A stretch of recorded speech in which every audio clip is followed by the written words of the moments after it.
Joining us now to respond to recent developments into the ongoing investigation and search for justice in the case of Stephon Clark is a close family friend of the Clark family, Jamelia Land. Jamelia, welcome to the show. Thank you for having me. Thank you for joining us. So there's been quite a bit happening in the past couple of weeks in this area, starting with the announcing just less than 2 weeks ago that the DA said that there would be no charges for the police officers who were directly involved in the tragic killing of Stephon. When you initially heard that, how did you feel? How did the family react? Well, it was not really a shock and a surprise. Traditionally, this is what happens when we have these types of killings. So though we were gravely disappointed, we were not surprised. So as you've been following, before the announcement, as you've been following this, there's the investigation, the DA is obviously having a big influence on that. How have you evaluated, I guess, the honest desire for truth in this case from the point of view of the DA and others investigating? Well, what the district attorney here did was she engaged in a smear campaign. She tried to make it sound as though Stephon was committing suicide by cop, which is untrue. It's been very disheartening. I don't believe that getting to the truth of what has happened here was in fact her intention.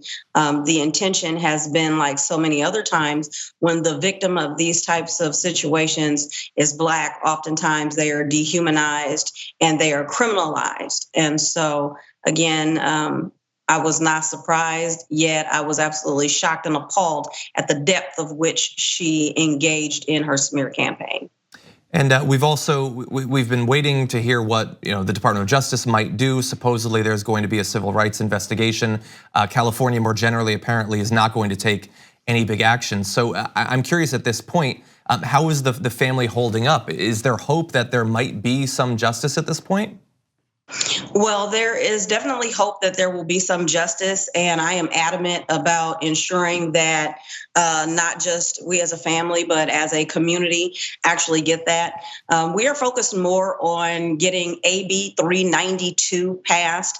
AB 392 was birthed out of Stephon's murder. It is the California Act to Save Lives, which will deal with the use of deadly force for police departments throughout the state of California.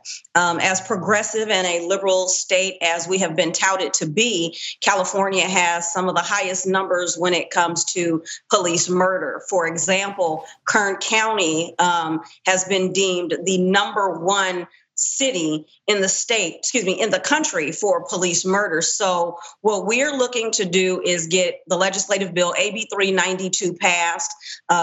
It will not bring back Stephon. It will not give us justice for the officers that have taken his life. However, we are hoping that it will prevent other families in the future from having to experience this type of pain and tragedy. Jamelia, I have a question about just maybe like your history of activism in the Sacramento community, because I'm noticing the flag behind you, and I know that even before the loss of your close family friend, you call him a nephew, you were involved in the community, right? Correct. I started off, actually, I've been an activist all of my life. Both of my parents were members of the Black Panther Party. And so it's just kind of in my blood. But I started fighting a couple of years ago to get a bill, SB 1437, passed, which deals with California's felony murder law. We were successful in getting it signed off by the governor last October, and it went into effect January 1st of this year. I started championing for a change in California's felony murder rule after my son, Elijah Johnson, was wrongfully convicted of a triple homicide that he did not commit. Wow. So the bill that you were talking about previously, if people living in the area are interested in helping to see that get passed, what can they do to help in the effort? Well, I am encouraging everyone. Thank you for asking. We have put up a website. It is www.justiceforcalifornia.org. Again, that's www.justiceforcalifornia.org, where you can go, you can learn additional information about the bill and ways that you are able to actually help us here in California be able to get this bill passed. If we are successful, or should I say when we are successful in getting this bill passed, I am hopeful that we will be able to set a template for the remainder of the country, where hopefully we will be able to get a federal legislative piece intact to deal with some of these types of killings. I had one more question for you as well. I know that as we're right around the anniversary right now in Sacramento, people have been protesting and organizing. Can you just tell us a little bit about the current state of the sort of popular uprising against what's been happening in California? Well, it is reminding me of the civil rights movement. We have the young adults that are within Stephon's age range that have uprised throughout the community.